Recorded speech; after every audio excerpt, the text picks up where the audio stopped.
Yuki Tsunoda will replace Liam Lawson at Red Bull for the Japanese Grand Prix. An incredible development out of Red Bull. I mean, this is the team that's been known for ruthless calls before. Think about Danny Rick last year in Singapore. Think about Danny Kvyat, almost 10 years ago when he made way for Max Verstappen in a similar switch. None of those come close to this. Liam Lawson, 2 races into his Red Bull debut. A dream move for any driver.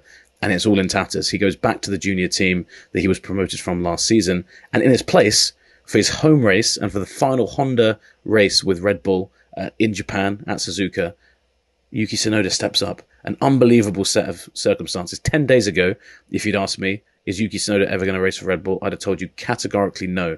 We knew Red Bull, quite frustratingly, seemed completely opposed to the idea of putting Yuki Tsunoda in the top team, despite the fact that for a long time now, he's been exactly what most of us thought that team needed. A driver that's come through the driver program, has been there for years, has honed out a lot of those rough edges, and yet for some reason wasn't getting promoted. It all did seem a bit too soon, too quickly for Liam Lawson, but you've got to say, for all the reasons that there were for Tsunoda going up, how could any driver in 2 races have proved they are or are not ready to go up there? So it seems incredibly harsh on Liam Lawson, especially given the fact that we know how difficult it is to be Max Verstappen's teammate. We know how difficult the cars he likes to drive are. Alex Albon has likened the cars that Max likes to drive to turning the sensitivity on your laptop up to 100 and just touching it and it just going all over the place.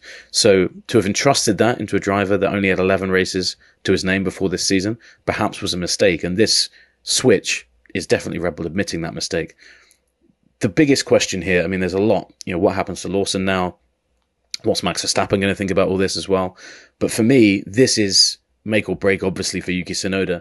But the big one now is if this is successful, it looks like Red Bull have, as everybody was telling them would be the case for a long time, have solved the long-term problem of their driver program by promoting Yuki Tsunoda. But the bigger question is going to be if Yuki Tsunoda struggles in the same way that Lawson did, the same way Perez did, the same way Alex Albon and Pierre Gasly all those years before did as well.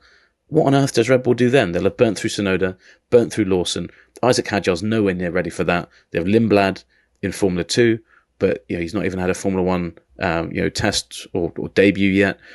Really, really big throw of the dice from Red Bull. It does seem like it's this, as if this doesn't work, I don't know what they do. We're going to hear from Christian Horner ahead of the Japanese Grand Prix next week. We'll hear from Lawson. We'll hear from Tsunoda. This is going to be the big talking point for a long, long time in Formula 1.